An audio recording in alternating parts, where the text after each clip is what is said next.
Cak Yuda karo sapa iki? Cak Yuda TS bawa ngono. Monggo Mas diserampake. Monggo Cak.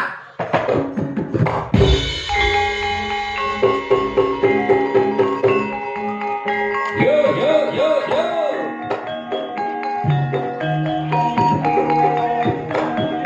Ora jatuh iki kula.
Pak nesu ta weki, weki kudune seneng, kudune bangga.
Gak iso malah nesu ya.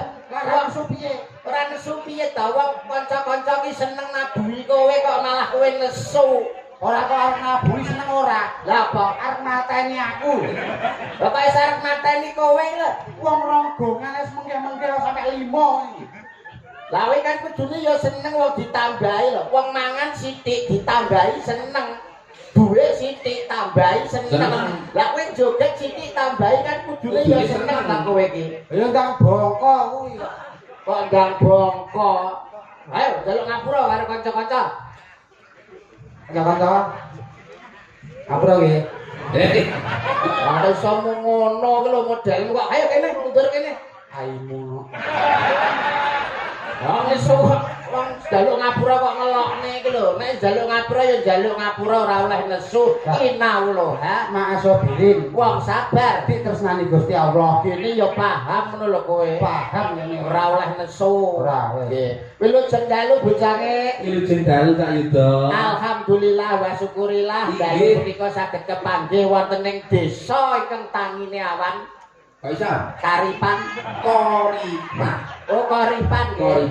Alhamdulillah langsung mapan sowan wonten dalemipun pangarsane langsung wonten ing Songsong Agung wonten ing Desa Koripan inggih panjenengane Bapak Kepala Desa inggih Mbah Lurah Notol Suyono. Alah Suyono niku wis enek sing kenal pokoke Notol niku lurah paling sesak Kecamatan Bungkal. Lah jare Pak Suyono alias Mbah Notol niku none gak apa-apa tole iki lho. Dadi perkara. Nggih, tapi alhamdulillah wa syukurillah pangapunten sanget kalau wae ora dirandat. Pripun transite teng webeh. Transite niku teng ajeng gene Mas Imam Polo mantune dua sini niku. Wih jajanan metu kabeh roti. Wah, alah tak kira lak disugone bae kon tuku. Tapi ki mboten masalah, alhamdulillah saged sowan teng dalemipun Bapak Suyono. Dalem ingkang pundi to Mas Pak Suyono niku? Nggih ingkang sebelah niku. Oh ingkang sebelah menika.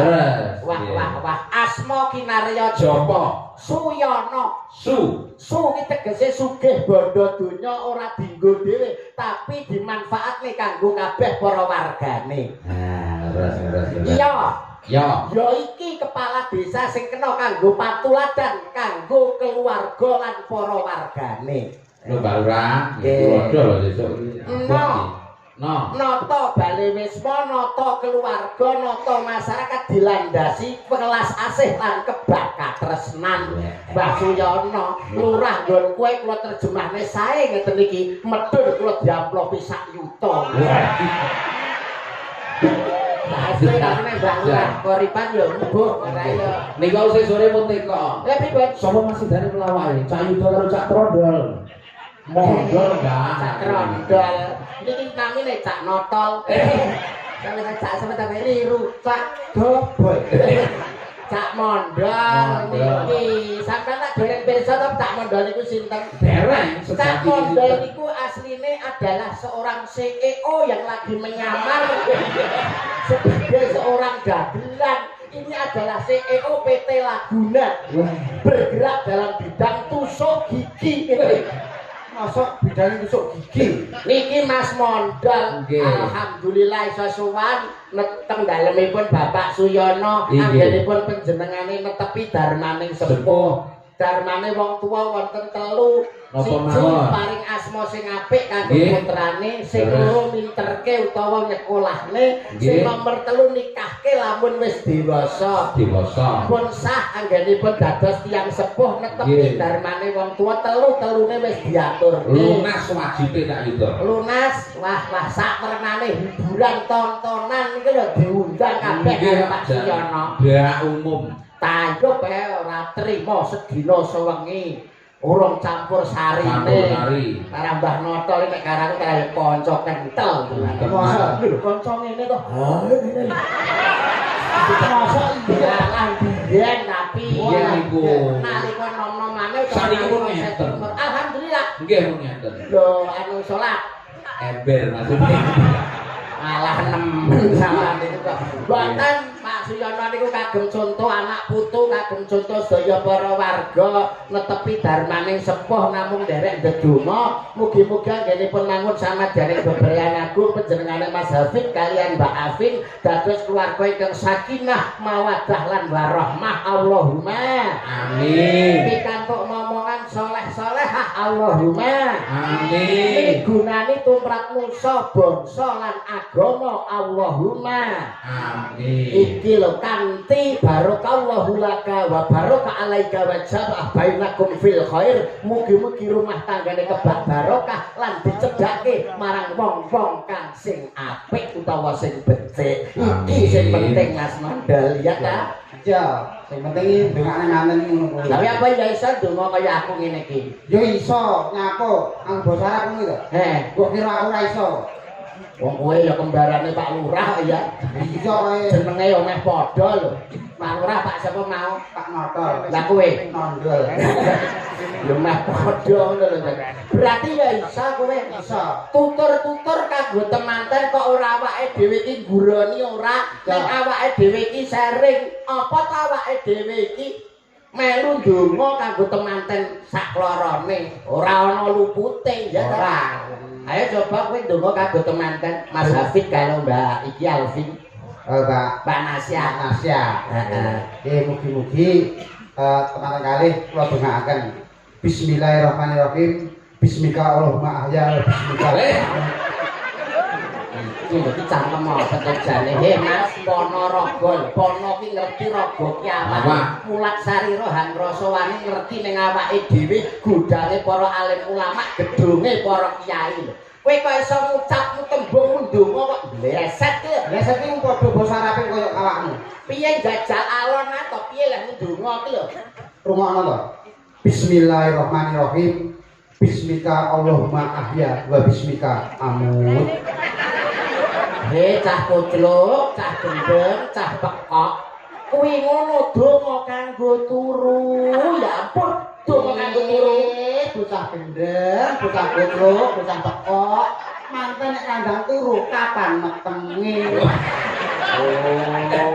wah wis bleset wis ngeten iki wah Jurusane masa minggu. jurusane kok mrono ya pancen bener pangajape wong tuwa pangajape pini sepuh ki ndang bisa ngomong putu Leres. putra temanten sak kloron ndang oleh golek kencana sing bangkit tata Tata jalma jalma. putra sing saleh lan putri sing salehah kuwi wis pangajape wong sepuh tapi ya ora kaya ngono rumah tangga supaya rumah tanggane sakinah mawaddah lan warahmah kuwi landhes ana kanthi tresna asih lan kebak kawelasan paling ora kan kowe ya iso menehi conto to wong nek omah-omah ki kudu piye lah keluargane Mbah Lurah kan ben piye ngono Yo ben ngono ae. Piye tadi? enggak maksudnya keluargane Mbah Lurah ya ono ki lho ben maju dikapakne Disuruh. wah wah bagus niku Lah ben maju kok. tegese kan kowe ya duwe pituwah-pituwah utawa pitutur lah Mas ya ditaya ngapa ala tanpa rupa kan panjenengan boten pirsa to Mas Mondol menika sejatine sinten Sinten Pak Yuda? Asma Kinarya Joko. Joko nek kula Yuda yu menika Rahayuda menika Widodo mugi paring karahayon lan kawidanan keselamatan keluargane Bapak Suyono lah menika Mondol Pripun? Mondol. ada artinya Ada artinya. mo Mo kuwi 5. ndol Ndol kuwi 1. Oh galak ndol kae siji ya. Mo kuwi 5 ndol kuwi siji yang artinya wong urip ning alam dunya kuwi aja nganti 5 wektu salat 5 wektu. kok aja nganti salat 5 wektu piye to? Aja nganti lali salat 5 wektu. Oh. Mo kuwi kudu nindakake salat 5 waktu. lan ndol Dal kuwi siji. apa kuwi sing dikarepno Ya mung siji? siji sing disembah Allah Subhanahu wa taala. Oke, baru umroh iki meletik tenan Meletik iki. tenan lha iki bar tahayul iki. Mulai saka umroh menika dicukur iki bar tahayul iki. Nanti kaya biok ribuan tahun. Nah, nggih saya lho saipun lho nuwun sewu lho nggih. Malah nyolot banter. Ben ora patiya lho saiki lah kok. Ketuk asale saka dela. Andas kurangno iku bayaran kita. Arep bayar ki lho sapa kok iso. Wong iki nek pengen bayaran, wong nek pengen opah kudu gembregah. Betul. Paling ora awakmu ditutur to, tutur sembur kanggo temantene. Nasihat. Nasihat. Manten iki kudu piye? Ngene ae lak tapuk bisa engko. Ben maju disuruh. Ya ora. Jenenge awake dhewe iki rasa nuturi. Wong Pak Yono kuwi wis menehi conto. Lah kok iso Pas duwe gawe mantenan iki wis newehi conto. contone? Nyenekno adat adat Jawa. Heeh. Jenenge kuwi wilujengan. Utawa slamet. Utawa selamatan utawa bancaan. Lah karepmu Karepe kuwi nggo nonton nggo temanten sak klorone. dadi sakjroning wilujengan, sakjroning slametan, sakjroning bancaan, kuwi ternyata enek maknane. Enek maknane. Kanggo nuturi Kanggo nuturi temanten sak klorone. kamangka sajroning bancaan kae ana buceng, Ya. ana tumpeng, Ya. ana panggang, Heeh. ana kulup. Lho kae nek Enek karepe. Wah, nyuwun pangapunten lho. Nggih. Mumpung menika wedalipun wedal sae pas 15 purnama. Purnama. Kersanipun pukulun Bathara Mondol medharaken bab punika. Ala ustaz mondol. Wah, pripun kowe kok iso ngomong nek sakjroning bancaan ana maksude ana karepe. Enek karepe Ana kabeh. buceng, tumpeng, panggang, kulup. Kabeh iki enek artine. Sing pertama buceng. Buceng. Manten lanang nek arep mlebu kudu sing kenceng. Iki ya. Bayar iki. Leset nah iki. Lambemu lho kok mesti kaya ngene iki lho jane lambe apa iki kok mesti kaya ngene iki lho jane lambe apa. Sik to, Apa iki aja tambah solo dhisik. salah tampa tampah solo. Aja salah tampa dhisik. Kok iso ki lho Maksude manten anyar nek arep mlebu kudu sing kenceng. kuwi maksude Apa maksude manten lanang kuwi nek arep mlebu ning rumah tangga kudu sing kenceng pikirane, kenceng tekate, aja Wah. nganti ragu-ragu. wah edan tenan jalma limpat seprapat tamat batok bolu sindut iki jane Isi Madu nek madune ceblok ning dundutan ketok reget ketok lah kiri. kuwi buceng sakbare buceng ana meneh tumpeng Manten lanang nek arep metu kudu sing mempeng. wah iki arahe iki lho Mas kok mesti parahe ya musuh minggu. ngeres iki kita bar nunggu wedi gitu Ngeres gitu. lah nek metu kudu sing mempeng maksude Sing artine manten lanang nek arep metu golek rezeki, metu golek panupa jiwa, kudu sing mempeng. Aja mung turu ning omah. edan Mas Mondol bucane Lah, nggih, lho. ternyata kok iso kaya ngono to Tenan kula ya gumun. kula percaya kula nyekseni piyambak panci Mas Mondol kan jam 12 munggah uteke encer wah saking encere dia iki metu kok kuping bareng ngene mosok ya Nyakit kuwi malah ya. Penyakit iki. kuwi bab tumpeng saiki sing nomor 3 panggang apakah artinya panggang Manten lanang nek wis numpang ndang dibenggang. Tua kuwi lho. tontonan bisa kanggo tuntunan sing kebatatanan. Wayang kulit iki budaya diluhung lho, tinggalane para wali, para alim ulama. Nek lambemu clemang-clemong omonganmu parak wis menjurus ke hal-hal yang tidak positif kuwi parai jatuh harga diri sebagai seniman. Nggih to, Mas? Dan piye to? Sing ngeres kowe kuwi lho. Ya kowe kuwi wong ngono. Lah kok iso panggang iki apa? Nek mantel lanang wis numpang dan dibenggang. Lah kuwi apa? Perang ngeres ngono kuwi. Maksudnya Mas, Apa? Maksudnya manten ini wis bar dadi manten. Aja numpang numpang ning wong tuwa. Dan duwe anggit, duwe pikiran benggang pengen omah-omah dhewe. Yang artinya mandiri. Iya Mas. Ora ngira lho. Kadang oleh kowe Kaya apa? tekok lho. Ternyata wis ngeten lho. Lah CEO kaya. Dadi panggang ki nek numpang dadi benggang bisa omah-omah dhewe bisa mandiri. Malah ki mang Pak Yono wis WA karo aku piye ora ujar, ora kaul, ora sah ngenteni sesuk, ngenteni esuk mben bar duwe gawe gletak omah ngarep arep dipasrahne karo mantene. Alhamdulillah. Manten sedina entuk omah ngarep. Ngarep sing ndi? Berarti terapi. Oh, Wangi-wangi bayari. pembayar kira. Ya ora kok Pak Suyono wong Sembodo kok Oh. nggone panggang. Enggak. Terus sing terakhir kulup. Kulup. Manten lanang nek wis kaku ndang dicelup. Ngono ta, ngono ta. Bronone to barakmu. Nek kaku kok iso ndang dicelup iki lho. Ih, lambene lho kok mesti kebak iso cangkemmu. Kok bisa? Lho, Lah omonganmu kok mesti ngono nek kaku ndang dicelup iki maksude apa? maksude wong lanang iso enek sing ngateke kaku. Panas atine. Betul. Dadi wong wedok kudu iso dadi banyu, dadi celup ning banyu ben ora panas atine, ben ora sida gegeran. Nek sing lanang kaku, sing wedok ndang kudu siap le banyu supaya ndang disiram, dicelup. Lah, nek gak ndang disiapno banyu, biasane manten lanang kuwi nyelup ning daerah liya ngono. Ha. Iki makoe malah ning bundanten. Wis tutup. Wong kok iso ya ora ngono. Kuwi pitutur ra ketang sakinah kanggo temanten. Ya. Kamangka nek temanten kuwi nolak cara lelakon ketoprak sing wis kepungkur ana critane Panji Asmara Bangun, Dewi Sekartaji. Manten wedok ki bawate Dewi Sekartaji. Dewi kuwi kembang, Dewi kuwi wedok, Sekar kuwi kembang, Taji kuwi entuk. Dadi manten wedok kuwi wong wedok sing wayahe Dientuk. sing lanang Panji Asmara Bangun, Panji kuwi pusaka, Asmara kuwi seneng, Bangun kuwi tangi. Dadi manten lanang duwe pusaka Sing siap nggo ngentuk. Senengane tangi. lah nek wis tangi dienggo apa? Nggo ngentuk. Ngentuk sapa? Ngentuk manten.